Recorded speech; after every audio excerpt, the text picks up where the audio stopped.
Alors, je m'appelle Henri Mohamed, je suis conseiller formation chez Acto et je vais donc vous présenter le contrat d'apprentissage en duo avec Monsieur Mohamed de la dette. Monsieur Mohamed, je vous laisse la parole. OK, bonjour à tous, Ibrahim Jafar Mohamed, référent apprentissage au sein de la DETS et je vais, appuyer monsieur Henri Mohamed sur, la thématique, de l'alternance. Alors, Monsieur Mohamed, si vous voulez bien, je propose qu'au fur et à mesure de la présentation, qu'on prenne un petit temps pour prendre les questions par rapport aux thématiques que nous allons aborder. Alors, comme je vous l'ai indiqué, donc, nous allons parler du contrat d'apprentissage. Et donc, on va voir rapidement le sommaire. Donc, on va voir les éléments concernant le fait d'embaucher un apprenti, comment l'accompagner, la rémunération, ensuite les aides et comment financer. Et puis enfin, voilà, les frais annexes également. Ça fait partie de la finance, du financement.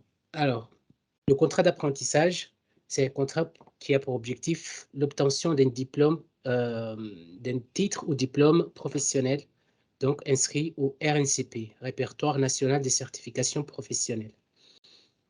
Donc, c'est un contrat donc, qui est exécuté euh, dans cet objectif-là. Nous avons d'un côté, nous avons le jeune, nous avons le centre d'apprentissage et puis nous avons l'entreprise. Donc, il y a trois parties au contrat. Et donc, le contrat d'apprentissage, c'est un tremplin vers l'emploi. Alors, nous allons voir les éléments concernant le fait d'embaucher et de former un apprenti. Tout d'abord, les atouts. Alors, pour l'employeur, ce contrat permet de professionnaliser un nouveau collaborateur.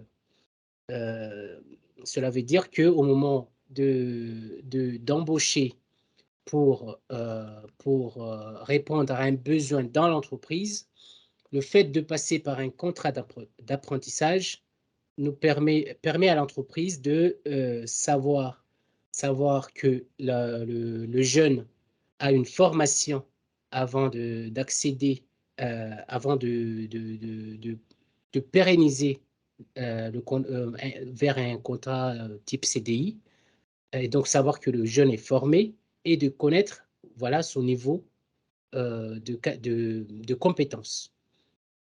Ce contrat d'apprentissage permet de doter progressivement l'entreprise donc des connaissances, des compétences qui lui seront nécessaires à moyen et long terme. Ça permet de remédier aux difficultés de recrutement, notamment parce qu'on ne retrouve pas les compétences sur le territoire, ce qui peut arriver assez souvent. Et cela permet d'être exonéré de charges de cotisation, en fait, tout simplement, sur les salaires. Ensuite, cela permet de bénéficier de l'aide unique et également de l'aide exceptionnelle. Nous reviendrons plus tard par rapport à l'aide unique et l'aide exceptionnelle.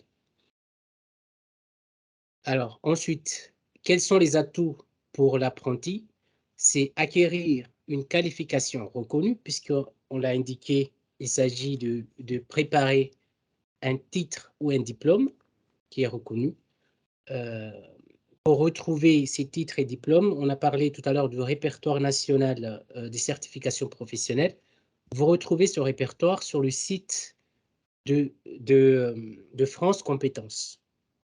Donc, vous pouvez faire une recherche dans Google et vous retrouvez ça assez facilement. Alors, l'apprenti reçoit une rémunération, nous reviendrons dessus plus tard, et, le dispositif, donc le fait d'être une partie du temps en entreprise et une autre partie en formation, ça permet de mettre en pratique les connaissances qu'on va acquérir durant la formation, mettre en pratique directement. Ensuite, il y a le principe de la gratuité de la formation. Cela veut dire que la formation est prise en charge et donc, il y a un principe de gratuité de la formation et donc l'apprenti bénéficie du statut bénéficie d'une carte d'étudiant, donc délivrée par le CFA et puis, voilà, il y a exonération sur les salaires, voilà, ce sont des cotisations et sur, l'impôt sur le revenu. Et enfin, cela peut être intéressant pour les jeunes, c'est, l'aide pour l'obtention du permis de conduire. Donc c'est une démarche, vous pouvez faire, la recherche sur internet, c'est une démarche qui est effectuée par le CFA. Et donc l'apprenti va demander au CFA, d'enclencher la démarche pour que, en complétant les documents, pour qu'il puisse bénéficier de l'aide, pour l'obtention du permis de conduire.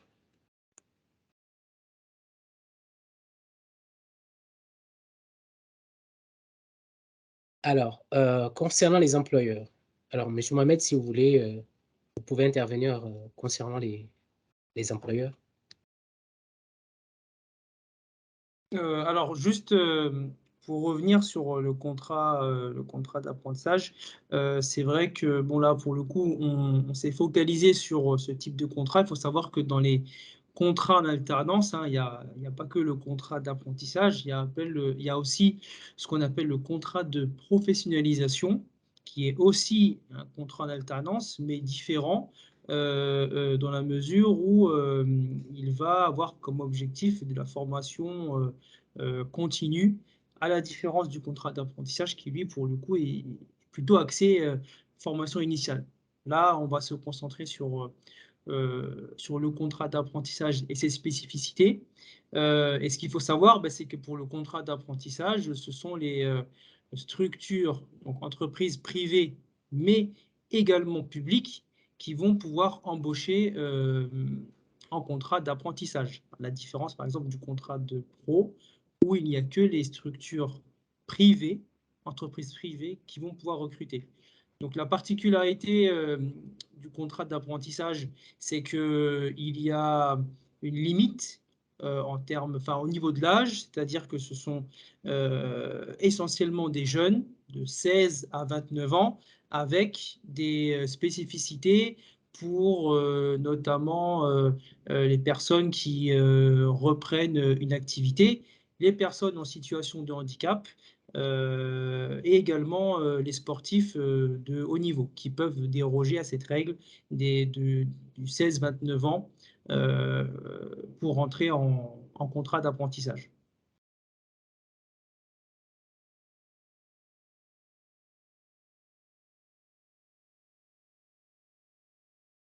On peut avancer au niveau de la présentation.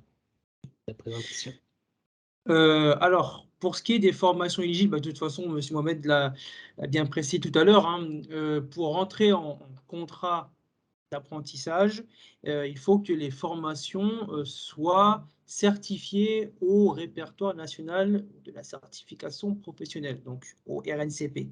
Donc, on a, euh, pour ce qui est des formations exclues, bien évidemment, ben, les CQP, donc les certificats de qualification professionnelle, ne sont pas inclus dedans. Les formations préparant à une habilitation ou à une certification et les formations qui n'amènent à aucune certification ne sont pas inclus dedans.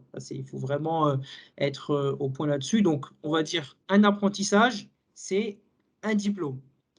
Euh, il faut que ce diplôme soit certifié du niveau 3. Donc, niveau 3, c'est ce qu'on appelle le niveau CAP et BEP, jusqu'au niveau 8, doctorat. Dès l'instant où la formation est reconnue au niveau RNCP et qu'elle rentre dans ces critères, alors dans ces cas-là, elle peut être éligible à un contrat d'apprentissage.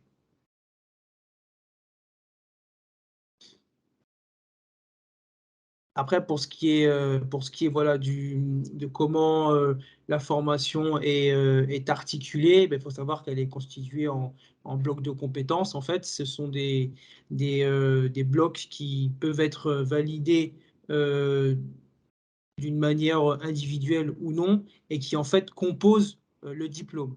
Par exemple, je ne sais pas, on va prendre un exemple tout simple, hein, sur un diplôme, je ne sais pas, de CIP, par exemple, conseiller en insertion professionnelle. Pour valider ce diplôme-là, qui est un titre professionnel, il va y avoir, je ne sais pas, par exemple, 3 blocs de compétences. Et pour valider le diplôme, eh bien, il faudra valider le bloc numéro 1, le bloc numéro 2 et le bloc numéro 3. Et bien évidemment, ces blocs sont censés suivre un référentiel bien précis dans le cadre de la formation en question. On peut avancer.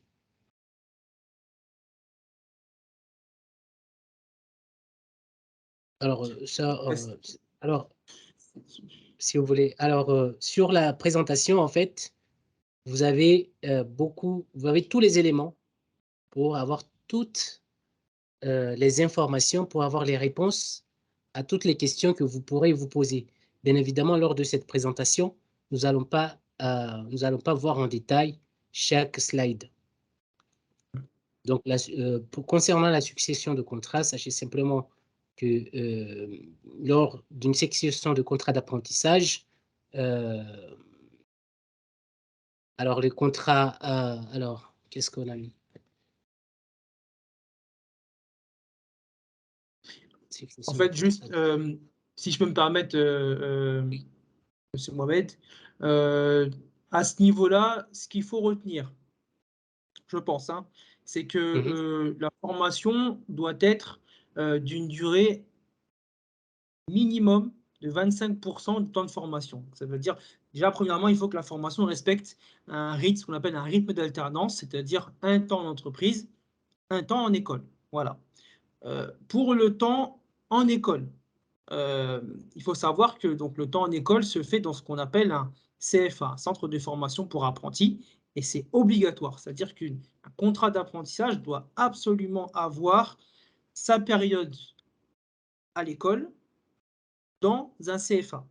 Et cette période-là doit être au minimum de 25%, c'est-à-dire un quart du temps dans le mois, doit être dédié à la formation à l'école. Voilà. Donc, ça peut être ouais, c'est ce qu'on appelle le CFA. Et dès l'instant où ben, ça ne respecte pas ce taux de 25%, ou du moins ce quota de temps de 25%, donc un quart du temps en formation, ce n'est plus considéré comme de l'apprentissage.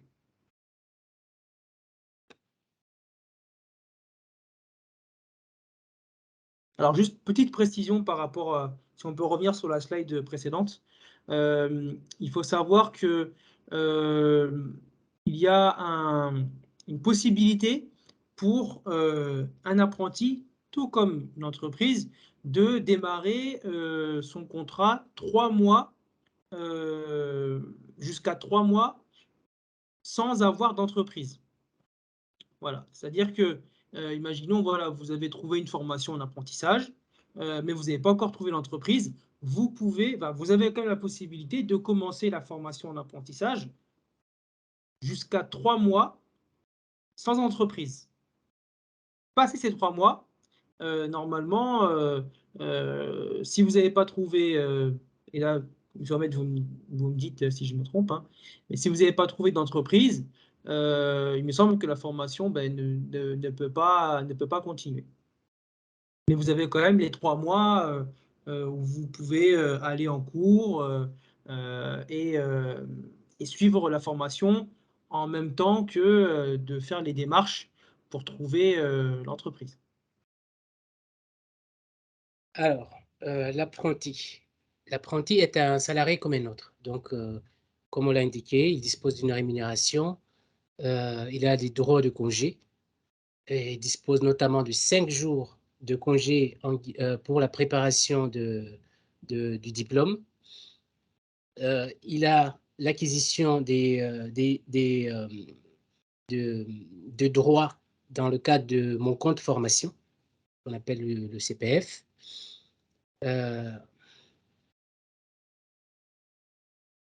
Et donc, d'une manière générale, dans son statut, c'est un salarié comme un autre, donc c'est le code du travail qui s'applique.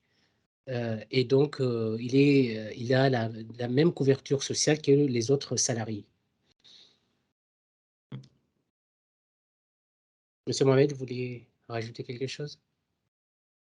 Non, bah, c'était ça, hein. Je pense que tu as fait le enfin, tu as tout dit à ce niveau-là, de manière générale, hein. L'apprenti, c'est un salarié comme un autre. Alors au niveau des salaires, c'est vrai que là, il y a pas forcément, les pourcentages. Alors je ne sais pas si les pourcentages seront, Un peu plus affichés tout à tard, l'heure. on Ouais, pourra les mais afficher. voilà, c'est ça. Il faut juste savoir que voilà, au niveau du salaire, pour les apprentis, surtout pour les premières années, il faut pas s'attendre à des salaires, très, très élevés. Ça va en général de 27 à, on va dire en 50 à 61 du SMIC. Vous me direz, c'est peut-être peu, quand on commence, mais il ne faut pas oublier que voilà, c'est, un contrat de travail dans lequel, les apprentis sont en phase, beh, justement d'apprentissage et du coup, ces salaires, ces pourcentages du SMIC sont justifiés par le fait qu'il y a un investissement, de l'entreprise, et que lorsque l'apprenti est en formation, il est aussi payé. C'est-à-dire que lorsque vous êtes en centre de formation, c'est en CFA, c'est comme si vous étiez en entreprise.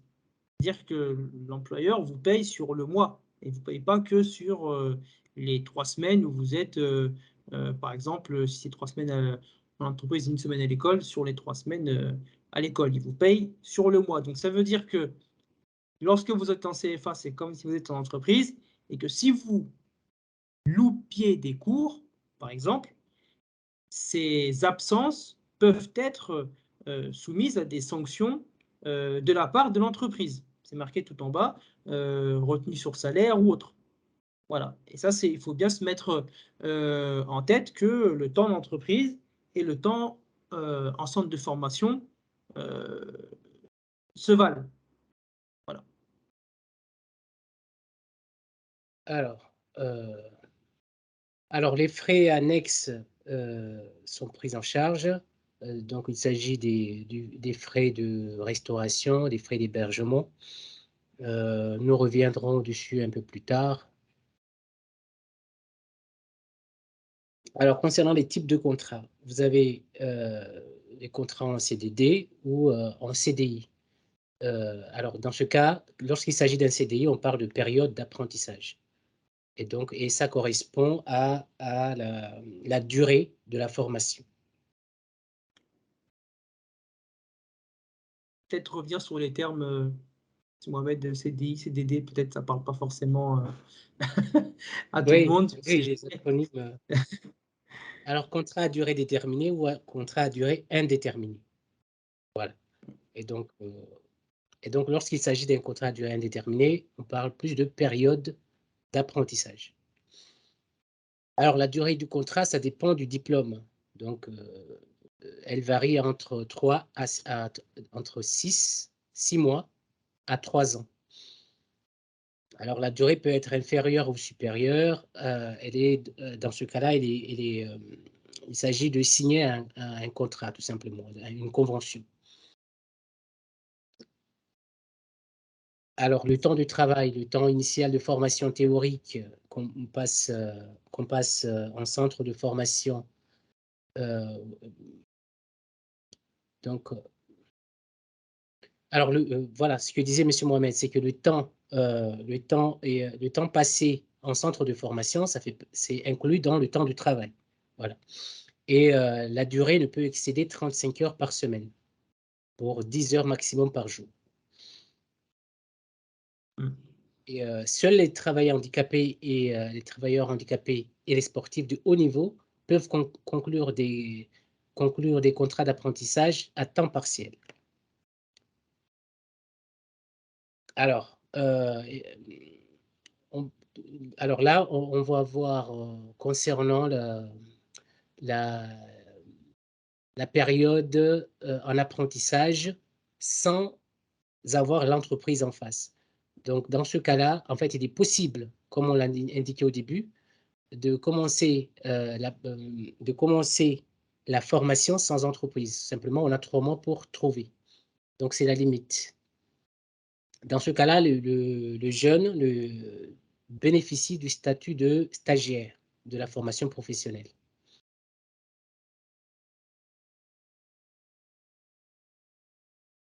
Voilà et effectivement, il y a le principe que j'avais évoqué au départ, c'est qu'il y a le principe de gratuité. C'est-à-dire que le financement, de la formation n'est pas pris en charge par le jeune ou sa famille. Donc le financement, c'est par, l'OPCO, le financement de la formation. Concernant la rupture du contrat en apprentissage, le contrat d'apprentissage. Alors, si on est sur une période de moins de 45, durant les 45 premiers jours, il y a une rupture du contrat qui intervient, alors cette rupture peut être effectuée de manière unilatérale. C'est-à-dire, c'est l'entreprise qui va, qui va notifier, l'apprenti par un courrier pour lui indiquer, tout simplement la rupture du contrat. Donc moins de 45 jours, c'est une rupture facilitée. Et donc lorsqu'on dépasse les 45 premiers jours, la rupture, est encadrée et donc il n'y a pas besoin de passer par les prud'hommes, mais on respecte les règles du droit commun tout simplement. Voilà. Et donc, il faut justifier tout simplement si ça vient de l'employeur le salarié aussi, de son côté, peut, démissionner, notamment après avoir saisi le médiateur de l'apprentissage. Voilà, monsieur Mohamed, Alors juste sur les juste oui, ouais, merci. Juste pour préciser, concernant les ruptures pendant les 45 premiers jours, en fait, c'est ce qu'on appelle la période d'essai. Voilà. Dans le cadre d'un contrat d'apprentissage, quand on mentionne qu'elle peut être, unilatérale, c'est, autant côté employeur que côté apprenti. Un employeur aujourd'hui qui, au bout des 45 jours en entreprise, hein, et non pas, c'est bien mentionné, hein, le temps CFA n'est pas compté, donc c'est vraiment 45 jours en entreprise. L'employeur peut décider de manière unilatérale, sans délai et sans motivation, c'est-à-dire sans, voilà, sans explication, entre guillemets juridique, elle peut rompre le contrat. De la même manière que l'apprenti, au bout de 45 jours, peut rompre son contrat sans délai et motivation. Dans les deux côtés, des deux côtés, pardon, ça fonctionne.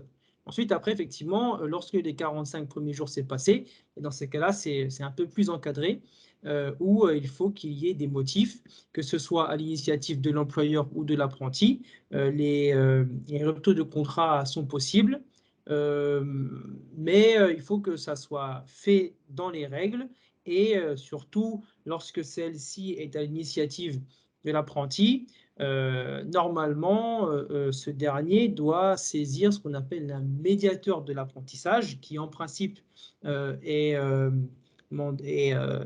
une personne qui doit faire, qui doit être neutre et objectif et faire en sorte de trouver un compromis avant de, de, de mettre en place une procédure de démission, et que dans tous les cas, il faut que une solution à l'amiable soit trouvée s'il y en a, avant de rompre pardon, un contrat.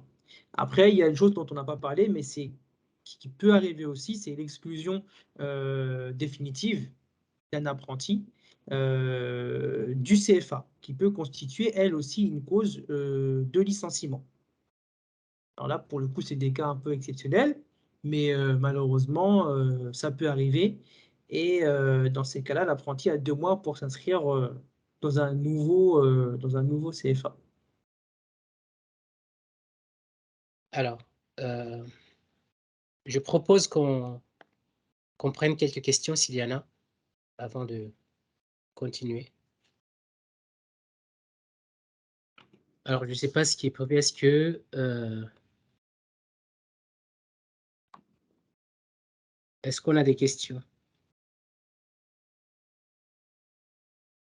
Pour l'instant, je ne vois rien.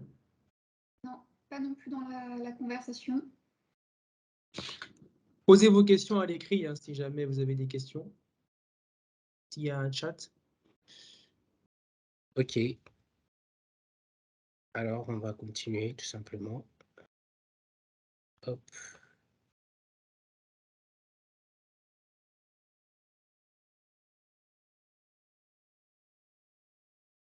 Alors, le maître d'apprentissage, je pense qu'on ne va pas vraiment, on va pas vraiment aller dans les détails, mais simplement, pour un contrat d'apprentissage, il faut que l'entreprise indique un maître d'apprentissage.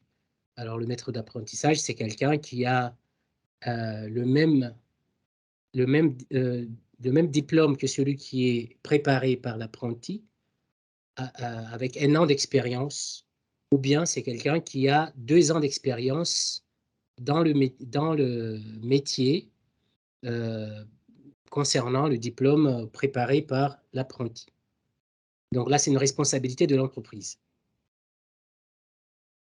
Alors, quel est le profil de l'apprenti? L'apprenti, c'est, comme on l'avait dit, hein, c'est un salarié comme un autre.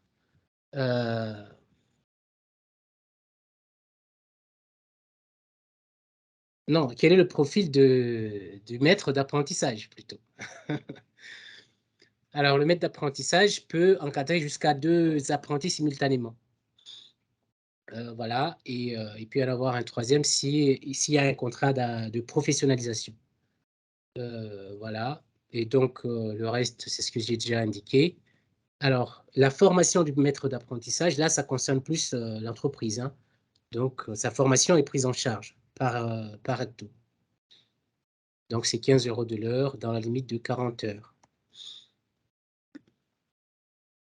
Et donc, là, en gros, l'employeur doit faire en sorte que les conditions soient réunies pour que le maître d'apprentissage puisse exercer ses missions. Alors, on en arrive maintenant à la rémunération de l'apprenti. Donc, et donc, c'est selon l'année d'exécution du contrat, l'âge de l'apprenti et la progression du jeune. Donc, et celle-ci, cette rémunération est indexée sur le SMIC. Donc, le SMIC à Mayotte est de 7,98 € brut. Voilà, et donc, ça, on va passer. On va essayer d'avoir les chiffres. Voilà. Et donc, CAP, BEP, c'est donc des diplômes BTS, DUT. Ce sont des diplômes qui sont préparés en 2 ans.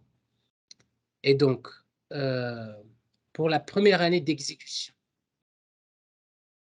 pour un jeune de moins de 18 ans, c'est 27% du SMIC. On va prendre juste un exemple, et puis après, on va avoir des chiffres pour avoir des exemples encore plus précis. De 18 à 20 ans, c'est 40% du SMIC pour la première année d'exécution du contrat. De 21 à 25 ans, c'est 53% du SMIC. Et 26 ans et plus, c'est 100% du SMIC. Donc là, donc on a les chiffres pour Mayotte. Ainsi, la première année pour un jeune de moins de 18 ans qui est à 35 €, 35 heures, qui est à 35 heures par semaine, c'est donc 326,79 €. De 18 à 20 ans, c'est 520,43 €. De 21 à 25, c'est 641,46 €. Et de plus de 26 ans, c'est 100% du SMIC, c'est donc 1210,30 €. Ça, c'est la première année. On va regarder pour la deuxième année. Donc, bon, ça ne change pas beaucoup. On va regarder pour la troisième année. Donc, en troisième année, par exemple, alors, pour un bac pro qui se fait en 3 ans, donc, c'est donc la première année, c'est 600. Alors, Monsieur Mohamed, sous votre contrôle, Oui. est-ce qu'on pourrait, oui, prendre un exemple par rapport à la troisième année? Donc voilà, donc pour la troisième année, pour un bac professionnel, donc ça serait 665,67 € pour un jeune de moins de 18 ans, qui est à Oui, déjà, 35 €, 35 heures. c'est ça. Voilà, voilà. J'avais peur de ne pas être assez clair par rapport Non, non, c'est par ça, rapport c'est aux ça. années. Et de 18 à 20 ans, c'est 810,91 €. Et comme on l'a indiqué, plus de 26 ans, c'est 100%, donc 1210,30 €. Voilà. Et donc, voilà pour la rémunération de l'apprenti. Alors, Donc, juste pour compléter, monsieur Mohamed, une information qui peut être aussi bien utile pour de futurs apprentis que pour des employeurs, ce sont des minimums. Voilà. Donc, ça veut dire que il est tout à fait possible pour une entreprise qui le souhaite de payer plus lors d'une embauche d'un apprenti sur des postes, notamment sur des niveaux de qualification supérieurs au bac, par exemple. Voilà. C'est très très important parce que parfois on pense que voilà, ce sont des minimums et que on doit s'aligner à ces minimums. Rien n'empêche une entreprise qui souhaite payer plus son apprenti de le faire. C'est tout à fait possible.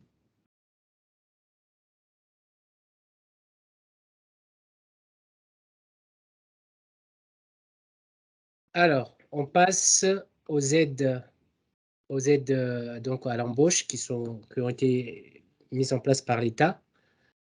Et donc, il y a deux types d'aides. Il y a l'aide unique et il y a l'aide exceptionnelle. Tout d'abord, l'aide unique. Alors, l'aide unique, c'est une aide qui va être versée à l'employeur. Et donc, la première année, alors, c'est à destination des entreprises de moins de 250 salariés qui ont donc un jeune en contrat d'apprentissage et contrat d'apprentissage, voilà. On verra tout à l'heure concernant le contrat de pro. Alors, quels sont les montants? C'est 4 125 € pour la première année, 2 000 € pour la deuxième année, 1 200 € pour la troisième année et 1 200 € pour la quatrième année en cas de prolongation de contrat suite à l'échec à l'examen. Et donc ça, c'est un argument supplémentaire pour inciter les entreprises à embaucher les jeunes en contrat d'apprentissage. Alors l'aide est versée une fois que le contrat est déposé auprès de l'OPCO. Donc à Mayotte, c'est ACTO. Et ce sont les services de l'État, l'ASP, qui se chargent de verser l'aide à l'entreprise. Voilà. Et donc, s'il y a rupture anticipée du contrat, évidemment, lorsqu'il n'y a pas de salaire versé à l'apprenti, les sommes perçues indûment doivent être remboursées à l'ASP, tout simplement.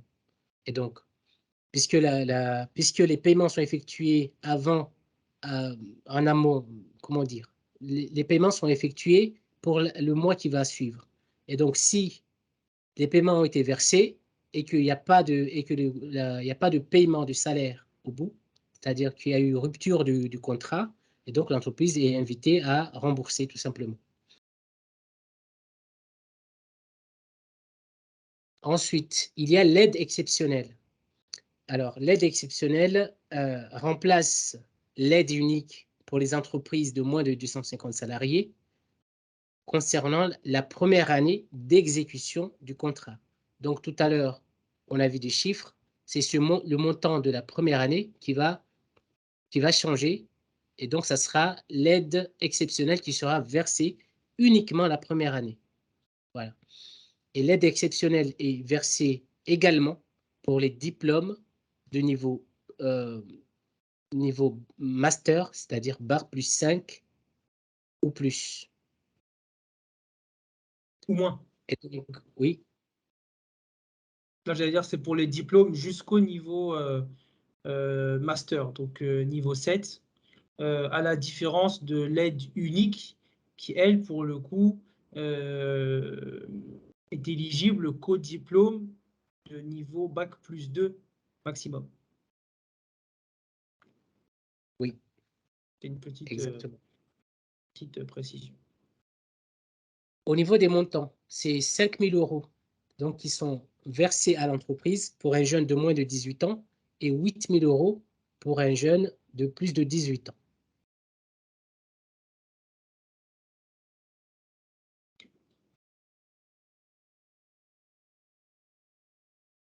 Alors, Monsieur Mohamed, vous avez d'autres précisions concernant les aides versées par l'État?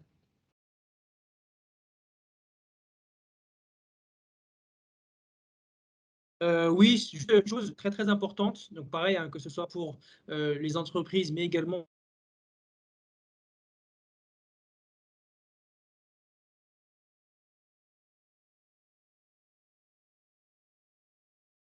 Alors, je crois qu'on l'a perdu, à moins que ça soit de mon côté.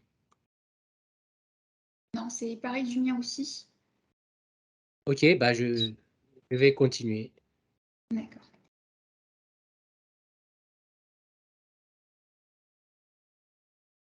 Alors, je vous invite à aller consulter la plateforme Un jeune, une solution, et ça vous permettra de voir l'ensemble des aides, des dispositifs qui existent concernant le recrutement de jeunes dans les entreprises. Donc, c'est un plan qui est mis en place par l'État. Alors, le principe sur le financement des contrats, c'est un jeune plus une entreprise avec un centre de formation égale un contrat, et donc il y a un financement au bout. Voilà, en gros, ce qu'il faut retenir. Alors, comment sont financées les formations? Donc, en fait, il y a des référentiels qui existent. Donc, soit la branche d'activité a défini les niveaux de prise en charge. Dans ce cas-là, on a donc les montants. Soit ce n'est pas la branche qui a fixé les niveaux de prise en charge, et dans ce cas-là, c'est soit l'État a fixé les montants, ou bien il faudra se référer à un décret qui fixe les niveaux de prise en charge des contrats d'apprentissage. Et donc, voilà, tout est défini à l'avance sur la manière, sur les niveaux de prise en charge. Et donc, on sait à quelle hauteur va être financé une formation pour un contrat d'apprentissage selon le diplôme qui est préparé ou le titre professionnel qui est préparé. Je suis revenu, hein, au cas où, c'est Mohamed, j'ai eu un petit bug. Juste ce que je voulais préciser tout à l'heure, très très rapidement, c'était que le non-versement des aides, donc que ce soit l'aide unique ou l'aide exceptionnelle, ne doit pas, entre guillemets, intervenir dans le versement ou non du salaire. Voilà. C'est-à-dire que le salaire reste le salaire, il doit être versé tous les mois, et le versement de l'aide ne doit pas être la raison ou la non-raison de ne pas verser de salaire à l'alternant. Il faut vraiment différencier ces deux choses.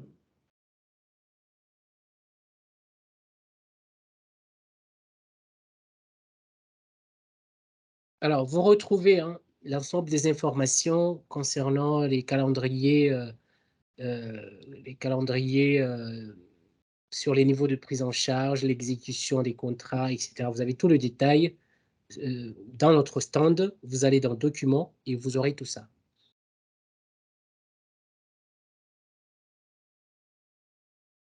Alors, les frais annexes, on les a évoqués en début de séance. Il s'agit des frais d'hébergement, des frais de restauration et les frais de premier équipement. Donc, les montants sont fixés. Ce sont pour l'hébergement, c'est 6 euros. Ce sont des forfaits, en fait. Enfin, ce sont des montants qui sont fixés à l'avance, tout simplement. Et donc, pour la restauration, c'est 3 euros. Et puis, le frais de premier équipement, c'est 500 euros par apprenti. Donc, ça, c'est une facturation avec le CFA. Voilà, et puis vous retrouvez plus de détails, mais là, ça concerne plus les CFA.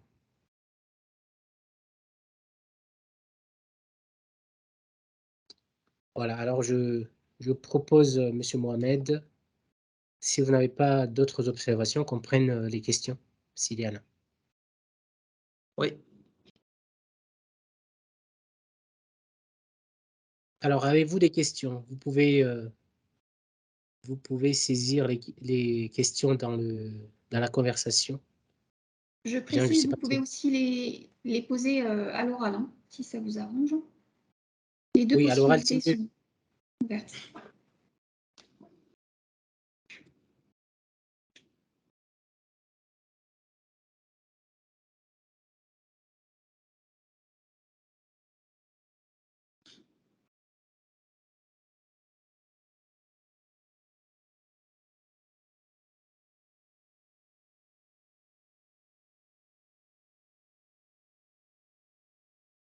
Oui, bonjour à tous. Moi, j'ai juste une question. Donc, Sindara Madani Toto, responsable du CFA, la CCI. Je ne sais pas si ce point a déjà été évoqué parce que je suis en même temps à cheval sur les autres salons, mais juste savoir si on est bien enfin, la prise en charge des contrats et va jusqu'au mois de juin 2022. Je ne sais pas si vous l'avez souligné. C'est-à-dire qu'à partir de juillet, il y a les coûts qui vont changer. Quand on parle de prise en charge, c'était l'aide exceptionnelle, en fait. Est-ce qu'elle court Oui, toute oui. l'année? Alors, Alors, allez-y, Monsieur tu veux Mohamed. que je réponde? Oui. Vas-y. Alors, comme on l'a présenté tout à l'heure, Cinda, pour ce qui est des aides à l'embauche d'alternants, donc aujourd'hui, on en a deux. On a ce qu'on appelle l'aide exceptionnelle, qui pour le coup, elle, se termine le 30 juin 2022, avec les montants que l'on voit là, donc de 5 000 et de 8 000 euros. Donc, c'est une aide à destination des entreprises. Et cette aide-là, pour le moment, n'a pas vocation à être prolongée au-delà du 30 juin. D'accord. Je précise que cette aide-là était accessible pour tout recrutement d'alternants, donc pour des contrats de pro comme pour des contrats d'apprentissage. À la différence de l'aide unique, qui est une aide de droit commun et qui, elle, va continuer au-delà du 30 juin, mais elle va concerner uniquement les entreprises de moins de 250 salariés pour un recrutement en contrat d'apprentissage uniquement et pas de contrat de pro, et pour des diplômes de niveau Bac plus 2 en Outre-mer. C'est niveau Bac en métropole. En Outre-mer, c'est niveau 3, donc niveau 6 maintenant, donc niveau Bac plus 2. Donc celle-là, par contre, elle va perdurer, et les montants, on les a vus tout à l'heure, je crois que c'est 2 000 euros, enfin 4 125 euros pour la première année, 2 125. 000 euros pour la deuxième année, Oui. et 1 200 euros pour la troisième année. Donc celle-là, a priori, devrait pas bouger, mais elle concernera du coup beaucoup moins de contrats vu que ça sera réservé aux apprentis qui préparent des diplômes de niveau Bac+2 maximum. D'accord. Mais on est bien d'accord que celui qui signe avant le 30 juin aura, quoi qu'il en soit, ses 8 000 € 5 000 €. Hein. Ça, on est bien d'accord, même si le contrat se poursuit. Hein. Ça, on est d'accord. C'est une question qui m'a été posée, donc je la pose. Oui, bien Est-ce sûr. que ça change D'accord. Oui, bien sûr. Tant que le contrat d'apprentissage est signé avant le 30 juin, l'aide exceptionnelle, qui est donc l'aide qui se substitue à l'aide unique pour la première année, hein, uniquement, sera bien évidemment effective. Et dans ces cas-là, ben, l'entreprise pourra bien toucher ces aides tous les mois, en notamment faisant toutes les démarches nécessaires et auprès de l'OPCO et auprès de l'ASP, parce que c'est l'ASP qui gère le versement de ces aides exceptionnelles. D'accord. Alors, je pose la question encore pour compléter. Et si je veux signer un avenant entre mai et juin? J'ai un contrat qui se finit au mois de juin et j'aimerais quand même signer un avenant au contrat. Là, je rebascule sur le contrat normal, Sur le contrat normal, c'est-à-dire, j'ai c'est-à-dire pas. l'aide unique, sur le principe de l'aide unique. Bah, tout dépend du type de formation. Tout dépend du type de formation. Si c'est une formation de niveau bac, en fait, tout dépend du type de formation. Si c'est vraiment une autre formation, alors dans ces cas-là, effectivement, l'entreprise pourrait bénéficier de l'aide unique, par exemple, si le recrutement se fait en apprentissage pour une formation de niveau Bac+2 maximum. Maintenant, si c'est une formation déjà de niveau Bac+2 qui a bénéficié de l'aide exceptionnelle et que l'entreprise veut reconclure un contrat d'apprentissage, mais pour un niveau de qualification supérieur, là, par contre, après le 30 juin, ça ne sera pas possible. Ok, très bien, très très bien. Ok. J'espère avoir Ça répondu à ta marche. question. Oui, oui, très bien. Merci. Parfait. Est-ce qu'il y aurait d'autres questions?